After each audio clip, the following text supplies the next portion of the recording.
ભગવાન કહી રહ્યા છે અર્જુનને, સ્વલ્પમ અપિયસ્ય ધર્મસ્ય. અર્જુન, થોડું એવું પણ ધર્મનું જો કોઈ પાલન કરે. અજામિલે કેટલો ધર્મ કર્યો, એક વાર નામ લીધું છે પુત્રનું નારાયણ, અને અજામિલ મુક્ત.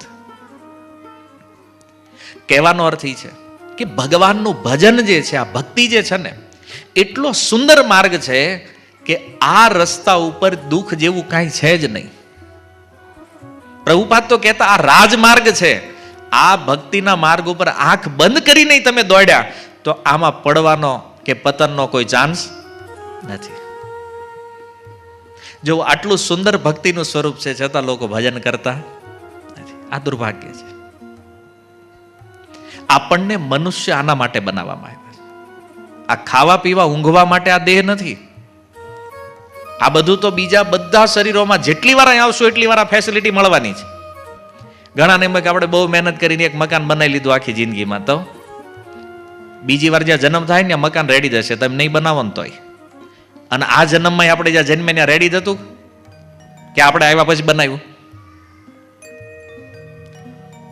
શું હતું ભાઈ, સ્થિતિ શું હતી? હતું ને ઘર, કોઈ કંઈક ને કંઈક ઘરે જ જન્મ્યા છીએ ને. તો મૂળ વાત એ છે કે ભોગ સંસારમાંથી ક્યાંય જાતા નથી. આજે કાંઈ ઐશ્વર્ય બધું દેખાય છે ને, આ બધું અહીંયા અહીંયા જ રહે છે. આ ક્યાંય ખાલી આપણે જવાનું છે ને આવવાનું જ પાછું. આ આવાગમનથી જો બહાર નીકળવું હોય તો આખા શાસ્ત્રનો સાર જે છે ને એ છે કે ભક્તિ યોગ. જો ભગવાનના ભજનમાં કોઈ લાગે તો આ જન્મ મૃત્યુના પ્રવાહને અટકાવી શકાય, આને રોકી શકાય છે. અને આપણે એ ચિંતામાં છીએ કે જો આપણે ભજન કરશું તો કાંઈ નહીં, આમ જ હાલશે બધું. તમે ભક્ત બની જાવ કાંઈ 24 કલાક તમે માળા લઈને થોડી બેહવાના છે. એમ અમુક ટાઈમે ધંધો કરશો, અમુક ટાઈમે વ્યવહાર કરશો અને અમુક ટાઈમે ભજન કરશો. આપણે કઈ ગોસ્વામી છવીને 24 કલાક માળા લઈને બેહવાના. એટલે ઈ ભ્રમમાં આપણે ન રહેવું જોઈએ કે ભાઈ ભજન કરશું તો આપણું શું થાય, કલ્યાણ જ થાય, આમાં નુકસાન છે જ નહીં. ભક્તિ માર્ગમાં કોઈ લોસ નથી, ફાયદો જ ફાયદો. કેમ, તમે જો પહેલા વ્યક્તિ બહુ દુઃખી ઉદાસ રહેતો હોય પણ ભજન માર્ગમાં આવે ને પછી હસતો ખુશ હોય, આનંદમાં હોય, તો આખું જીવન હસતા હસતા કાઢે. અને મર્યા પછી તો આ શાસ્ત્ર પ્રમાણ છે, મૃત્યુ પછી પણ કોઈ દુઃખ નથી જે ભજન કરે છે ને. અને નથી કરતા એને તો અહીંયા રોતા હોય. કેમ, વારી ઘડીએ મંદી નડે, વારી ઘડીએ પૈસા ખૂટી જાય, વારી ઘડીએ ક્યાંક ડખા થઈ જાય, આજીવન રોતા રોતા મરે. અને ભજન તો કર્યું નથી તો મર્યા પછી ઓર વધારે દુઃખ ભોગવે છે. ક્યાંક નરકમાં, ક્યાંક પશુ શરીરોમાં, ક્યાંક વૃક્ષોના શરીરોમાં. તો ભૌતિક જીવનમાં જીવન જીવીએ તો પણ લોસ છે અને મર્યા પછી તે દુઃખ. ઘણા કે એવું થોડી પ્રભુ કેટલી મહેનત કરીને આટલું ભેગું કરી નાખ્યું, જવો બુદ્ધિ અમારી. હું 2 દી પહેલા જ કહેતો, માની લો તમે બહુ મહેનત કરીને બહુ ધંધો કર્યો ને 500 કરોડ ભેગા કરી લીધા અને પછી મરી ગયા, ખાલી ભેગા કરવા જ આવ્યા હતા? પેલા ઈ પ્રશ્ન પૂછો પોતાની જાતને કે આ ભેગા કરવા જ આવ્યા હતા આપણે અહીંયા ખાલી? શું લાભ છે એનો? ભાઈ આ બધું તો ચાલવાનું છે, સંસાર વ્યવહાર એ બધું હાલ્યા કરે છે. નથી ચાલતું ઈ છે ભજન. જીવનનું મહત્વપૂર્ણ કાર્ય છે ભક્તિ, અને એનથી આપણે દુર્ભાગ્ય છે. આ દુર્ભાગ્ય છે મોટું. વિચાર કરો કેટલો સંસાર મનમાં ઉતરી ગયો છે કે તોય ઇમ્પોર્ટન્ટ તો સંસાર જ લાગે છે. ભગવાનનું કામ ટાઈમ હોય જ કરાય.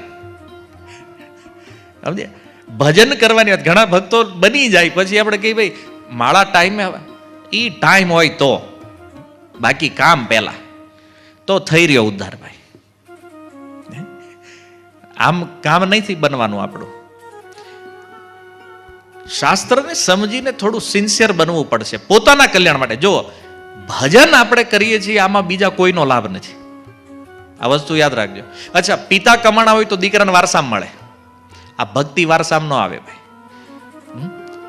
હિરણ્યકશિપુના ઘરે પ્રહલાદ આવી જાય અને પ્રહલાદના ઘરે પાછા બીજા અસુરો પેદા થઈ જાય. એટલે ઈ બ્રહ્મા નહીં રહેવાનું કે ભગત હોય તેનો છોકરો ભગત જ થાય. ભક્તિ વારસાગત નથી ભાઈ, સંપત્તિ વારસાગત છે, ભજન વારસામાં નહીં આવે. અને સૌથી મોટું દુર્ભાગ્ય શું છે ખબર? કે હાલો ઘણા એમ કે કાંઈ નહીં ભાઈ, આ વખતે કમાઈ લઈ, આવતી વખતે જોઈ લેવું. પણ આવતી વખતે પાછા મનુષ્ય જ બનશો આની કોઈ ગેરંટી નથી પાછી. આ મનુષ્ય દેહ, આની દુર્લભતા કહે છે શાસ્ત્ર, દુર્લભમ માનુષમ જન્મ. આ દુર્લભ છે. તો આત્મકલ્યાણનો જે અવસર અત્યારે આપણી પાસે છે, આ સમય ફરીથી મળશે કે નહીં આનો કોઈ ભરોસો નથી. અત્યારે મનુષ્ય છે, બનીએ કે આવતી વખતે પશુ બની જાય. તો પશુ જીવનમાં તો ભજનની કોઈ સુવિધા નથી ભાઈ. કોઈ વનસ્પતિના શરીરમાં જાય, આમાં ભજનની કોઈ સુવિધા નથી. એટલા માટે મનુષ્ય દેહ સર્વોચ્ચ માનવામાં આવ્યું છે. કારણ ધર્મો હિ એકો અધિક વિશેષ.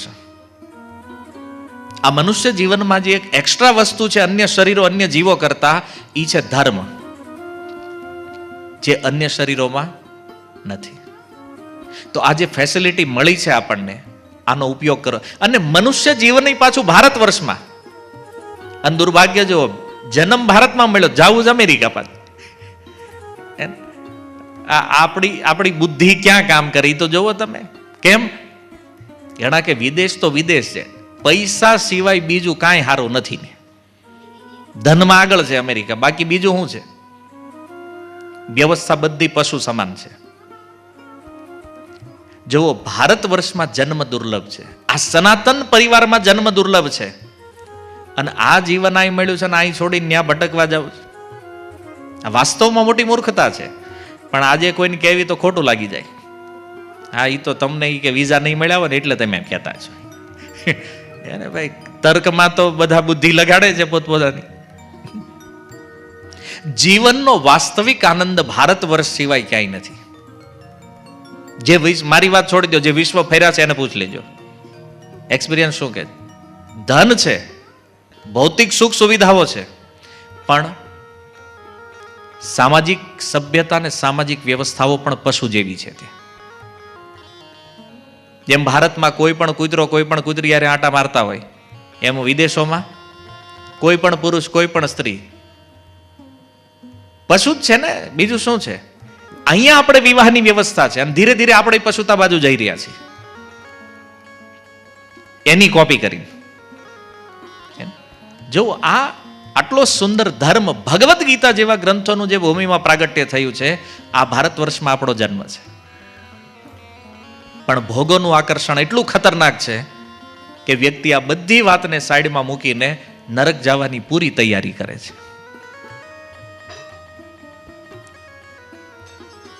આ એટલા માટે છે કે જીવનમાં સત્સંગનો અભાવ છે. સત્સંગ જો થયો હોત ને તો આ માનવ જીવનની વેલ્યુ સમજમાં આવે અને ભજનની વેલ્યુ પણ સમજમાં આવે.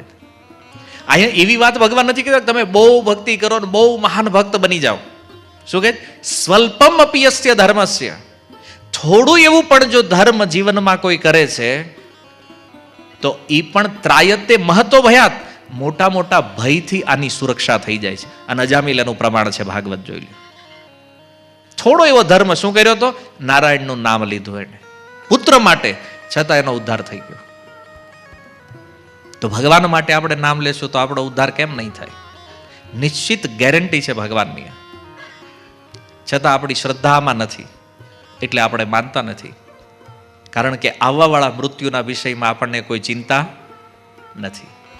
તો શાસ્ત્રો આપણને આ સમજાવે છે કે ભક્તિનો અર્થ કળિયુગમાં શું છે? કલો તદ હરિકીર્તનાદ. ભક્તિ એટલે ભગવાનના નામનું કીર્તન. બસ ભગવાનનું નામ સંકીર્તન આવડી ગયું એટલે આપણને બધું જ આવડી ગયું છે. બીજું કાંઈ શીખવાની જરૂર નથી. ન ભાષાઓ શીખવાની જરૂર છે, ન બહુ શાસ્ત્ર જ્ઞાન લેવાની જરૂર છે. કેવલ ભગવાનના નામનો આશ્રય લઈ લીધો તો આમાં બધું જ પરિપૂર્ણ છે. કારણ કે નામ જે છે ને એ જ કળિયુગની ભક્તિ છે, યુગ ધર્મ છે કળિયુગનો. અને આ સુખદેવજીનું વચન છે ભાગવતમાં, કલૌ તદ હરિકીર્તનાદ. કળિયુગમાં ભગવાનના કીર્તનથી, ભગવાનના નામથી ભગવાનની પ્રાપ્તિ થાય છે.